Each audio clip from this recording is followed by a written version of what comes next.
एक लपवलेला फोन आणि त्या फोनमधील लपवलेलं सत्य. फलटणच्या उपजिल्हा रुग्णालयामध्ये मेडिकल ऑफिसर म्हणून काम करणाऱ्या डॉक्टर संपदा मुंडे यांच्या मृत्यू प्रकरणामध्ये प्रत्येक दिवशी नवीन खुलासे होत आहेत. वेगवेगळ्या प्रकारचे आरोप केले जात आहेत. आरोपींच्या चौकशीमधून धक्कादायक माहिती समोर येत आहे. डॉक्टर संपदा मुंडे ज्या दिवशी रात्री 1 वाजता हॉटेलवरती गेल्या होत्या, त्याच्या आदल्या दिवशी रात्री काय घडलं होतं याच्याबद्दल पोलिसांनी आता धक्कादायक खुलासे केलेत. याशिवाय या प्रकरणातील मुख्य आरोपी असलेला PSI गोपाल बदने याचा आता एक जुना व्हिडिओ समोर आलाय.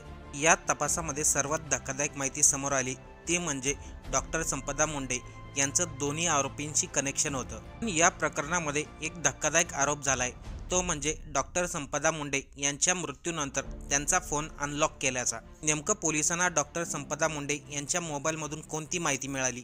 PSI गोपाल बदने आणि प्रशांत बनकर या दोघांबरोबर डॉक्टर संपदा यांची कोणत्या प्रकारची ओळख होती? PSI गोपाल बदनेचा जुना कोणता व्हिडिओ समोर आलाय याबद्दलची संपूर्ण माहिती आपण या व्हिडिओमधून जाणून घेऊ. डॉक्टर असलेल्या संपदा मुंडे यांनी फलटणच्या एका हॉटेलमध्ये रात्री 1:30 वाजता चेकिंग केलं होतं. एवढ्या मध्यरात्री डॉक्टर संपदा यांनी राहतं घर सोडून हॉटेलमध्ये जाण्याचा निर्णय का घेतला? त्या रात्री नेमकं असं काय घडलं होतं त्यांना हॉटेलमध्ये जाण्याची गरज पडली? या प्रश्नाचं उत्तर सर्वांनाच जाणून घ्यायचं होतं. त्याबद्दल आता एक नवीन माहिती समोर आली. ज्या रात्री डॉक्टर संपदा या 1:30 वाजता हॉटेलवरती चेकिंग करण्यासाठी गेल्या होत्या, त्याच्या काही तासा अगोदर प्रशांत बनकर आणि डॉक्टर संपदा हे दोघेही प्रशांत बनकर यांच्या घराखाली बोलत बसले होते. बोलता बोलता डॉक्टर संपदा आणि प्रशांत बनकर यांच्या दोघांमध्ये वाद झाला. कारण की दिवाळीच्या वेळेस लक्ष्मीपूजनच्या दिवशी प्रशांत बनकरने त्यांच्या फॅमिलीसोबत डॉक्टर संपदा यांचे काही फोटोही काढले होते. पण प्रशांत बनकरने काढलेले ते फोटो डॉक्टर संपदा यांना आवडले नव्हते.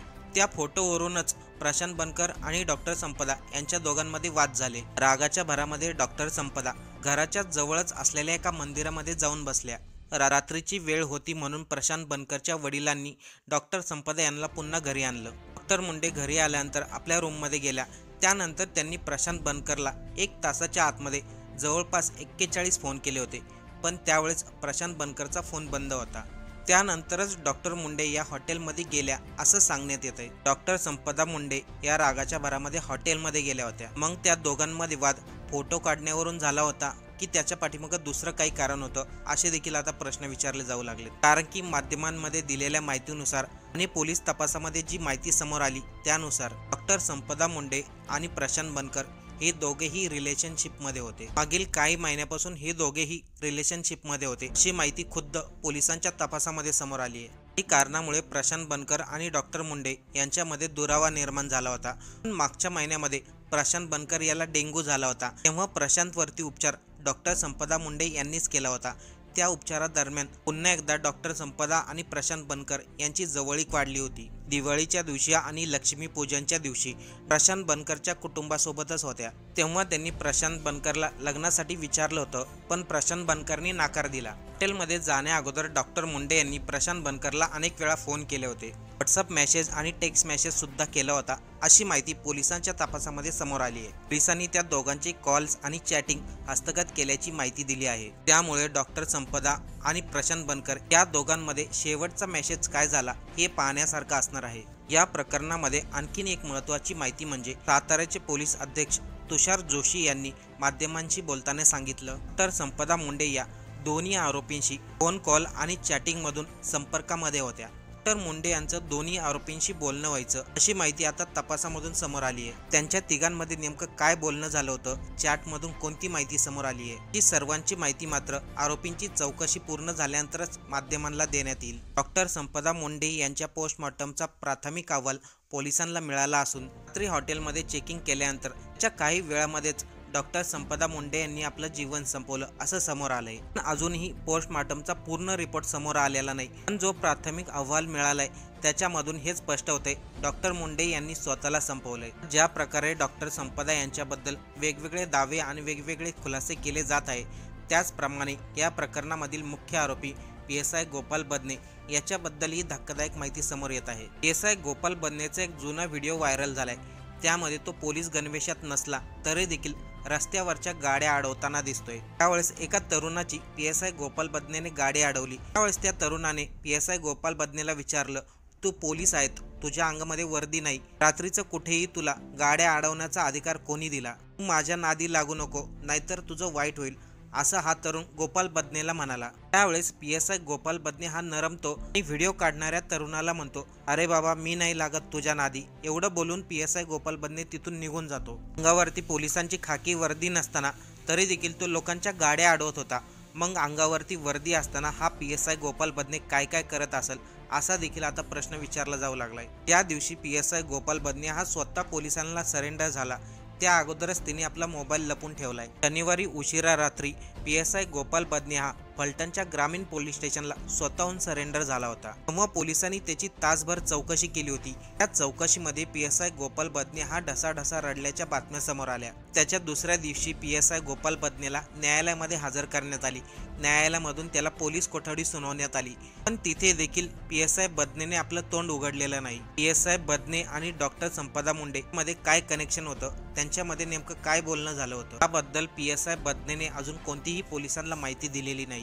सर्वात महत्त्वाचं म्हणजे PSI बदने यांनी स्वतः सांगितलं आपण मोबाईल लपून ठेवलाय, पण त्यांनी मोबाईल कुठे लपून ठेवलाय याच्याबद्दल त्यांनी कोणतीही माहिती सांगितली नाही, असं स्वतः पोलिसांनी सांगितलंय। PSI असलेल्या गोपाल बदनेच्या मोबाईलमधले असलेले पुरावे, कॉल रेकॉर्ड आणि त्याच्या मोबाईलमध्ये असलेले चॅट लपवण्यासाठी त्याचा मोबाईल लपवल्याचा संशय पोलिसांना आहे। आता PSI बदनेचा मोबाईल सापडणं यासाठी महत्त्वाचं आहे। त्या दिवशी डॉक्टर संपदा मुंडे यांनी आपलं जीवन संपवलं होतं। त्याच्या अगोदर PSI गोपाल बदने आणि प्रशांत बनकर या दोघांचंही डॉक्टर मुंडे यांच्याबरोबर बोलणं झालं होतं। विशेष म्हणजे या दोघांनी एकमेकांना साधा फोन न करता व्हॉट्सअप कॉल केला होता, अशी माहिती आता पोलिसांच्या तपासामध्ये समोर आली आहे। त्या रात्रीमध्ये डॉक्टर संपदा मुंडे, PSI गोपाल बदने आणि प्रशांत बनकर यांच्यामध्ये काय बोलणं झालं होतं हे तपासामध्ये समोर येणं महत्त्वाचं आहे। पोलिसांनी आतापर्यंत जो काही तपास केला त्यामधून ही सर्व धक्कादायक माहिती समोर आली आहे। पोलिसांनी जो काही तपास केलाय त्याच्यावरती डॉक्टर संपदा मुंडे यांच्या कुटुंबातील लोकांनी काही धक्कादायक आरोप केले आहेत। पोलिसांनी जो काही तपास केलाय सर्व तपासावरती मुंडे कुटुंबाची शंका आहे। डॉक्टर संपदा मुंडे यांच्या कुटुंबातील लोकांचं म्हणणं आहे संपदा यांनी आपलं जीवन संपवलं नसून त्यांची हत्या झाली आहे। PSI गोपाल बदनेला पकडण्यासाठी पोलिसांनी 5 पथके नेमली होती, तरी देखील तो पोलिसांना सापडला नाही। मुख्यमंत्री देवेंद्र फडणवीस ची फलटणमध्ये एक सभा होती, ती सभा होण्या अगोदरच PSI गोपाल बदनेने स्वतःला सरेंडर कसं काय केलं, सर्व प्लॅनिंग करून झालेलं आहे। PSI गोपाल बदनेने अगोदर डॉक्टर संपदा मुंडे यांची हत्या केली, त्यानंतर तो फरार झाला। 5 दिवस लपून बसला, याच दरम्यान त्यांनी सर्व पुरावे नष्ट केले, त्यानंतर तो स्वतः पोलिसांना सरेंडर झाला। मुंडे कुटुंबांनी जे काही आरोप केले त्यामधील सर्वात धक्कादायक आरोप म्हणजे डॉक्टर संपदा मुंडे यांच्या मृत्यूनंतर त्यांचा मोबाईल अनलॉक केल्याचा। डॉक्टर मुंडे यांच्या आत्तेभावांनी माध्यमांशी बोलताना सांगितलं पोलिसांनी डॉक्टर संपदा यांचा मोबाईल सील केला आहे। जेव्हा डॉक्टर संपदा यांचा मृत्यू झाला याची बातमी आम्हाला समजली तेव्हा आम्ही सकाळी पहाटे 3 वाजेपर्यंत घटनास्थळी पोहोचलो होतो। तेव्हा पोलिसांनी आम्हाला ही माहिती सांगितली आम्ही डॉक्टर संपदा मुंडे यांचा मोबाईल सील केला आहे, पण तिच्या व्हॉट्सअपचा लास्ट सीन जर चेक केला तर 11:03 होता। मग त्या मधल्या वेळामध्ये डॉक्टर संपदा यांचा मोबाईल कोणी चालू केला, कोणी सील केला याच्याबद्दल आमच्याकडे कोणतीही माहिती नाही। मी घटनास्थळी जाण्या अगोदरच पोलिसांनी डॉक्टर संपदाचा मृतदेह हॉस्पिटलमध्ये नेला होता। हॉस्पिटलमध्ये गेल्यानंतर पोलिसांना संपदा यांच्या हातावरती लिहिलेला मजकूर आढळला। हॉस्पिटलमध्ये गेल्यानंतर पोलिसांनी सर्वात अगोदर तिच्या फिंगरप्रिंटचा वापर केला, तिचा मोबाईल अनलॉक केला। त्यानंतर पोलिसांनी तिच्या मोबाईलमधील महत्त्वाचा डाटा, महत्त्वाचे पुरावे डिलीट केले। तर संपदाने स्वतःला संपवलं नसून तिची हत्याच झाली आहे तर तिच्या कुटुंबातील लोकांचं म्हणणं आहे। त्यांनी पोलिसांवरती गंभीर आरोप देखील केले। एका बाजूला प्रशांत बनकर आणि डॉक्टर मुंडे या नात्यामध्ये असल्याची माहिती। डॉक्टर मुंडे हॉटेलमध्ये गेल्या त्या दिवशी दोघांमध्ये झालेला वाद, त्यानंतर डॉक्टर मुंडे दोन्ही आरोपींच्या संपर्कामध्ये असल्याची माहिती। दुसरीकडे मुंडे कुटुंबातील लोकांनी पोलिसांवरती केलेला आरोप डॉक्टर मुंडेच्या मृत्यूनंतर फिंगरप्रिंट वापरून त्यांचा मोबाईल अनलॉक केला, त्याच्यामधील महत्त्वाचे डाटा, पुरावे डिलीट केले। सर्वांमुळे आता या घटनेतील गूढ आणखीन जास्त वाढलंय। पोलिसांनी जो तपास केलाय त्यांनी त्यांची बाजू मांडली, तर दुसरीकडे संपदा मुंडे यांच्या कुटुंबातील लोकांनी त्यांची बाजू मांडली। नेमकं पुरावे कोणाच्या बाजूने मिळताय, निकाल कोणाच्या बाजूने लागतोय हे पाहणं आता महत्त्वाचं ठरणार।